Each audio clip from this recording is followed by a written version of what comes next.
Hari manyike bani nebhutsu inoshinya. Kugogomegwa bazi nekubuda madukumbwa nayo bhutsu inoshinya.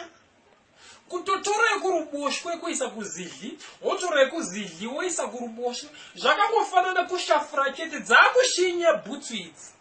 Dzadhamba dzakwana dzichatatamukidza shakara dzakushinya bhutsu. Dzimwe dzenguva unozombodemba kuti pata iri nani pane iyoyi inoshinya bhutsu.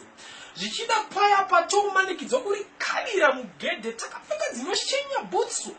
Kudoi naimi shingai rambai makashinga takapfeka dzinoshinya ivakapfeka dzinokwana tichibuda madukumbwa zvozopetserei takapfeka dzinoshinya.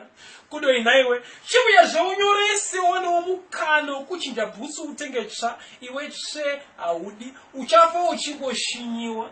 Zigumwe remberi zvorera gogomara raomarara iwe tsve takarasima kuramba kuri kuro uchingodi iyo inoshinya uchafa uchingoshinyiwa.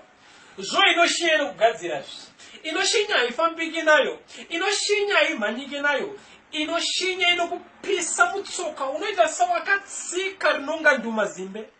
Shavire vangu vekwedzinza vasingade zvitsva vanongoda idzo dzinoshinya muchafa muchingoshinyiwa. Poetita